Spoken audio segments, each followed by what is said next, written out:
Bonjour, dans la vidéo d'aujourd'hui, j'ai le plaisir de vous présenter notre mandrin, le MAN 100. Alors, c'est un mandrin 100 mm comme son nom l'indique, ce qui est en fait une approximation de la taille du diamètre en fin de compte. Alors, n'allez pas le remesurer tout comme les autres, c'est en fait le nom qui a été donné à une catégorie de mandrin. Le 100 mm, c'est la catégorie de mandrin intermédiaire qui est grosso modo adapté à quasiment tous les tours. Donc, si vous avez une tour à bois véritablement de toute petite taille, ce n'est peut-être pas le mandrin qu'il vous faut. Par contre, à partir de là, cette taille-là passera toujours. Pourquoi le MAN 100? Tout simplement parce que je trouve que c'est un mandrin qui, avec la gamme d'accessoires disponible, est véritablement adapté à quasiment l'intégralité des pièces que vous pouvez être amené à tourner aujourd'hui. Donc que ce soit artistique ou de production, ce mandrin est une solution pour vous dans le sens où vous avez du petit, vous avez du grand, vous avez de la reprise, donc ça ne posera pas de problème. Je vais vous détailler un petit peu le mandrin en tant que tel. Bon, bien sûr, c'est un 4 morts concentrique avec serrage et extension sur les mâchoires d'origine. Donc aujourd'hui, bien que ce soit devenu la norme, tout le monde fait un peu pareil, les mâchoires tout simplement s'actionnent avec une clé et bien sûr s'ouvrent ou se ferment les quatre en même temps. Ça, ce sont bien les mâchoires d'origine. Donc là, vous avez des mâchoires en queue d'aronde, extérieure, intérieure. Ces mâchoires sont fixées, donc je le repose, par des vis. Alors ici, je l'ai démonté. Alors ça, c'est notre mandrin de l'atelier, raison pour laquelle c'est peut-être pas le plus propre qui soit, mais il fait parfaitement son travail. Donc j'ai enlevé tout simplement les mâchoires d'origine. Et cela permettrait donc de venir fixer la gamme d'accessoires qu'il y a. Alors, il y a une raison supplémentaire pour laquelle j'ai démonté ces accessoires, c'est rentrer un peu plus en détail. Vous voyez ici des chiffres. Ces chiffres correspondent aux chiffres qui sont frappés sur les glissières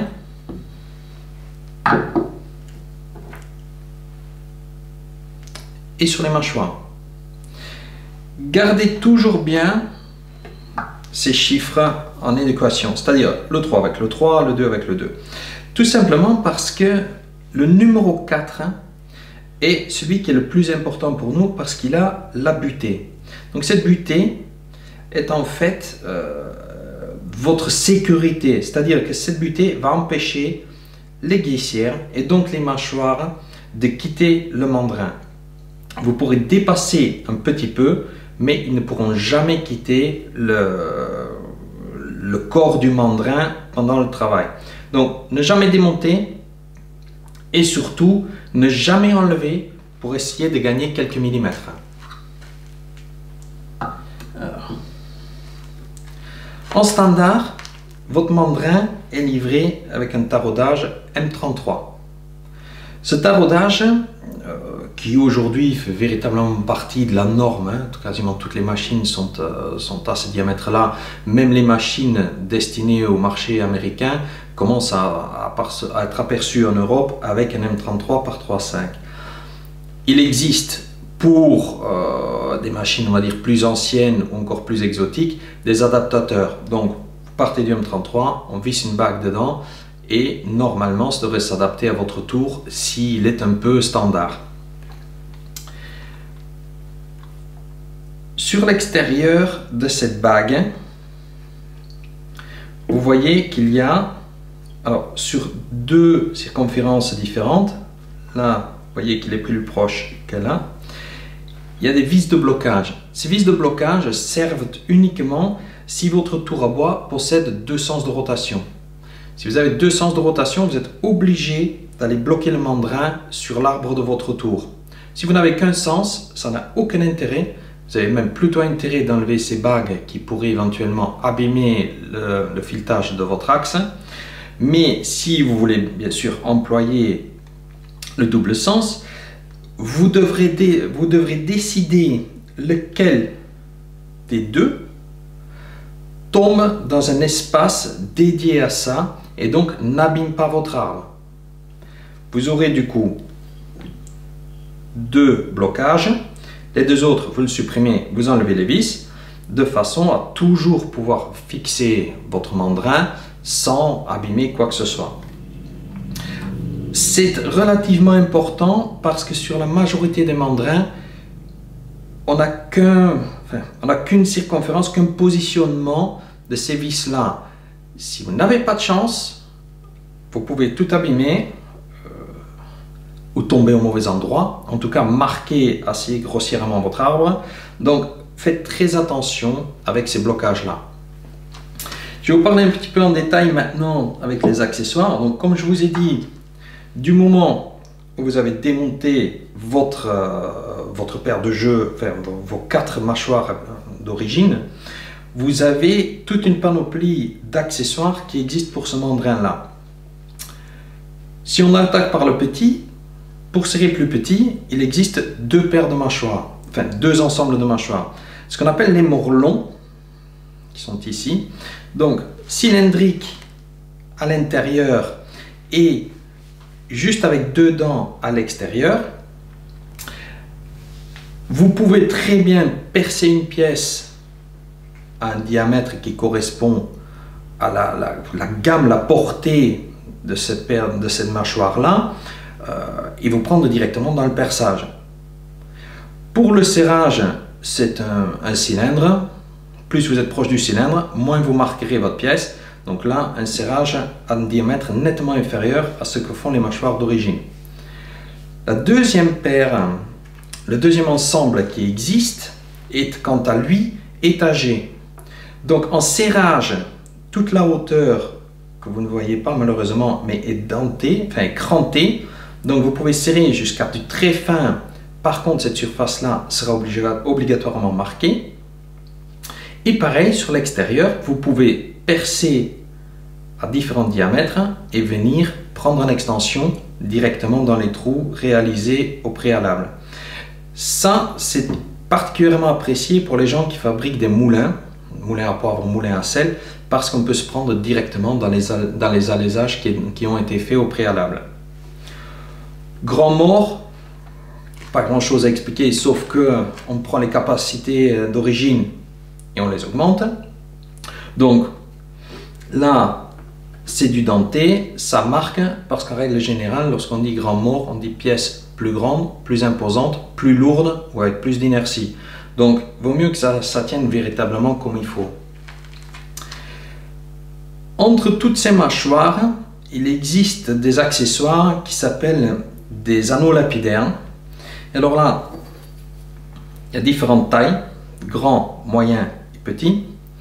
Alors, outre remplacer le plateau à vis lorsque vous n'en possédez pas, lorsque votre tour n'était pas livré avec, on a un avantage quand même, c'est que si vous dégrossissez votre pièce avec un anneau lapidaire, vous pouvez très bien démonter l'anneau, vérifier votre prise de mandrin directement dans le mandrin, et si ça ne vous convient pas, on retourne, on refixe là-dessus, votre positionnement sera absolument identique.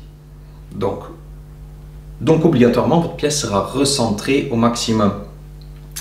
3 tailles, bon, c'est un peu comme toujours selon vos besoins.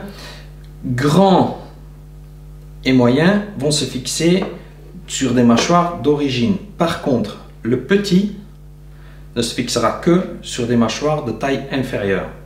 Les morts d'origine ne peuvent pas se serrer assez pour venir serrer ici.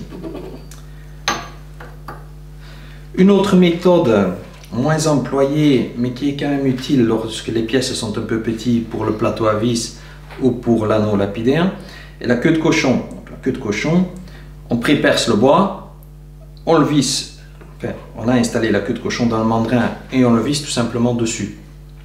Ça s'utilise quand même plutôt sur des pièces, petits bols, ce genre de choses. On ne va pas fixer un saladier avec cette méthode-là. Là, on va préférer le plateau à vis ou l'anneau lapidaire. Pièce réalisée, vous avez envie de modifier l'arrière ou de faire une reprise, on va utiliser effectivement un plateau de reprise. Donc toujours pareil, il se fixe toujours de la même façon sur votre mandrin. Donc il s'utilise en serrage et en extension. Alors là j'ai monté tout ce qui existe comme, enfin tout ce que l'on livre comme plot de fixation avec. Bien sûr, on ne va pas utiliser tout ça. Il y a du petit, il y a du grand, vous choisirez. Et l'utilisation est assez simple. Bon, vous avez des cercles qui vous indiquent plus ou moins où votre pièce va se situer. Donc vous pouvez décider sur quelle circonférence, sur quel cercle vous allez venir vous fixer de façon à prendre la pièce. Le choix entre petit ou grand, c'est la forme de la pièce qui va le décider. C'est assez difficile aujourd'hui de dire si vous avez une grande pièce, prenez plutôt des hauts, si vous avez une petite pièce, prenez des petits, parce que c'est vraiment la forme de la couronne qui va décider, déjà si vous prenez un serrage ou une extension, mais aussi si vous aurez un meilleur maintien avec du grand ou du petit. Je tiens juste à préciser que ce ne sont pas des plateaux en aluminium, mais bien des plateaux en acier. Donc on a quand même une certaine résistance sur ces plateaux-là, qui évite tout mouvement quand vous montez une pièce quand même d'une certaine taille là-dessus. Voilà, je crois qu'on a fait à peu près le tour. Le choix du mandrin reste, tout le monde le sait, un choix primordial. Donc regardez bien que le mandrin soit bien adapté à votre machine. Restez dans une gamme qui est adaptée à votre tour. Donc les 100 mm, comme je l'ai indiqué avant, sont dans la majorité des cas adaptés à au tour en circulation actuellement. N'hésitez pas par contre à nous poser la question, à nous recontacter si vous avez le moindre doute. Disons qu'un tour de mauvaise qualité ou un tour qui tombe en panne, c'est quelque chose qui va vous embêter. Le choix d'un mandrin, par contre, devient assez rapidement un choix de sécurité. Donc, il faut avoir un produit dans lequel vous pouvez avoir toute confiance. Une fois de plus, n'hésitez pas à nous contacter si vous avez la moindre question ou le moindre commentaire à nous faire sur cette vidéo ou sur tout autre produit de notre gamme. Et je vous dis à bientôt.